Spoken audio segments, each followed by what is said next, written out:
नमस्कार। आज के इस एक्सप्लेनर में हम एक ऐसी चीज को डिकोड करने वाले हैं जिसने आजाद भारत की नींव रखी, हमारी पंचवर्षीय योजनाएं। आखिर एक नए आजाद देश ने अपनी इकोनॉमी का पूरा स्ट्रक्चर कैसे खड़ा किया? कौन से वो बेस मॉडल्स थे जिन्होंने हर 5 साल के प्लान को ड्राइव किया? आइए सीधे चलते हैं इन्हीं डिटेल्स में। इस पूरे हिस्टोरिकल सफर को 6 अलग अलग हिस्सों में बांटा गया है।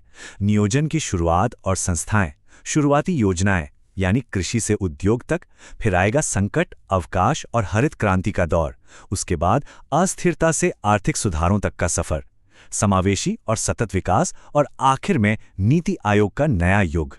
तो शुरुआत करते हैं पहले हिस्से से, नियोजन की शुरुआत और संस्थाएं। अब देखिए, प्लानिंग या नियोजन का ये आइडिया रातों रात तो आया नहीं था। अगर हम थोड़ा फ्लैशबैक में जाएं तो 1934 में एम विश्वेश्वरैया जी की किताब आई थी, प्लान्ड इकोनॉमी फॉर इंडिया। बिल्कुल यहीं से इस सोच का बीज बोया गया था। फिर 1938 में हरिपुरा सेशन में राष्ट्रीय नियोजन समिति बनी, और आज़ादी के बाद जब लगा कि देश को एक सेंट्रल डायरेक्शन चाहिए, तब केसी नियोगी समिति की सिफारिश पर 15 मार्च 1950 को योजना आयोग यानी प्लानिंग कमीशन का गठन हुआ। ये साल याद रखना काफी जरूरी है। यहाँ एक बेहद सरप्राइजिंग फैक्ट है, योजना आयोग और उसके प्लान्स को पास करने वाली राष्ट्रीय विकास परिषद, ये दोनों ही संस्थाएं देश में सबसे पावरफुल थीं, राइट? लेकिन हमारे संविधान में इनका कोई जिक्र ही नहीं है। जी हाँ, ये दोनों गैर संवैधानिक बॉडीज थीं जो बस सरकारी ऑर्डर से चल रही थीं। प्रधानमंत्री इनके डिफॉल्ट यानी एक्स ऑफिशियो चेयरमैन होते थे। और एग्जाम पॉइंट ऑफ व्यू से क्विक फैक्ट, योजना आयोग के पहले उपाध्यक्ष गुलजारी लाल नंदा थे और आखिरी मोंटेक सिंह अहलूवालिया। आइए आगे बढ़ते हैं। दूसरा हिस्सा, शुरुआती योजनाएं, कृषि से उद्योग तक। आजादी के तुरंत बाद 1951 से 1956 तक पहला प्लान आया। इसका बेस मॉडल था हैरोल्ड डोमर। अब देश नया था, अनाज की भारी कमी थी, तो नेचुरली पूरा फोकस एग्रीकल्चर और इरिगेशन पर रखा गया। भाखड़ा नांगल जैसे बड़े डैम्स इसी दौर की देन है। लेकिन अगले ही प्लान में यानी 1956 से 1961 के बीच गेयर बिल्कुल चेंज हो गया। दूसरे प्लान का बेस था पीसी महालनोबिस मॉडल। यहाँ फोकस खेती से हटकर भारी उद्योगों पर चला गया ताकि देश आर्थिक रूप से आत्मनिर्भर बन सके। राउरकेला और भिलाई के बड़े स्टील प्लांट्स इसी बेस मॉडल का हिस्सा थे। अब चलते हैं तीसरे हिस्से की तरफ, संकट, अवकाश और हरित क्रांति का दौर। 1961 से 1966 तक तीसरा प्लान चला, लेकिन उसके बाद लगातार 5 ईयर प्लान्स का साइकिल अचानक टूट गया। 1966 से 1969 के बीच पूरे 3 साल का गैप आया। चौथा प्लान, जिसका बेस गाडगिल फॉर्मूला था, वो 1969 में जाकर शुरू हो पाया। पर सवाल ये है कि आखिर ऐसा हुआ क्यों था? इसका जवाब इन घटनाओं में छुपा है। तीसरा प्लान बुरी तरह डिरेल हो गया था क्योंकि देश ने एक के बाद एक कई बड़े झटके झेले। 1962 में चीन के साथ युद्ध, 1965 में पाकिस्तान से जंग, और ऊपर से 1965-66 का भयंकर सूखा। इकोनॉमी पूरी तरह हिल चुकी थी। फिर भी यह जानना दिलचस्प है कि इसी मुश्किल दौर में एफसीआई यानी फूड कॉरपोरेशन ऑफ इंडिया जैसे इंपॉर्टेंट इंस्टीट्यूशंस खड़े किए गए। जब चौथी योजना आखिरकार आई तो फोकस था स्थिरता के साथ विकास।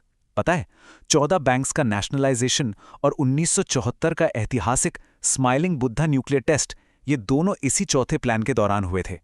अब इस टेक्निकल टर्म योजना अवकाश या प्लान हॉलिडे को थोड़ा डीपली समझते हैं। नाम से लगता है जैसे कोई काम की छुट्टी थी, पर असल में ये एक इमरजेंसी थी। तीसरे प्लान के फेल होने के बाद फंड्स की इतनी ज्यादा कमी थी कि 5 साल का प्लान बनाना पॉसिबल ही नहीं था।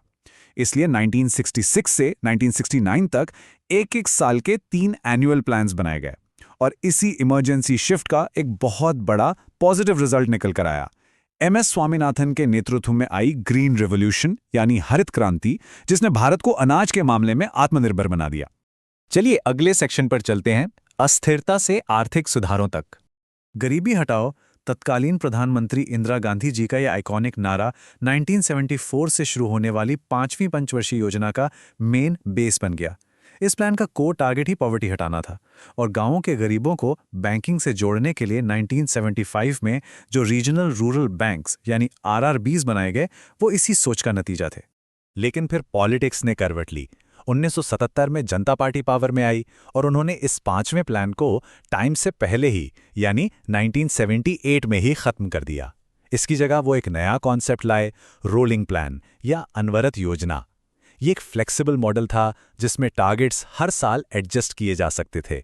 हालांकि ये आइडिया लंबा नहीं चला क्योंकि 1980 में कांग्रेस वापस आई और इस रोलिंग प्लान को खारिज कर दिया।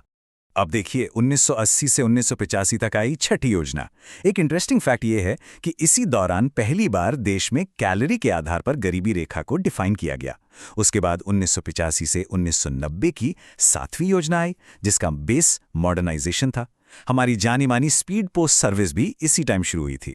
फिर 1990 आते आते देश बैलेंस ऑफ पेमेंट्स के सीवियर क्राइसिस में फंस गया।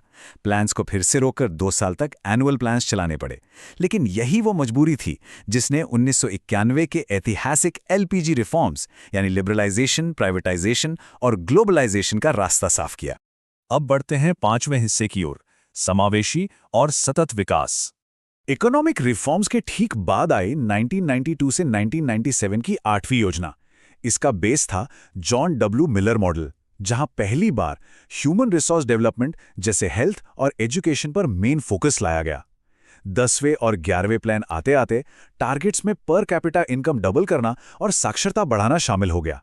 11वें प्लान को ही ले लीजिए, इसका बेस था तीव्रतर और अधिक समावेशी विकास।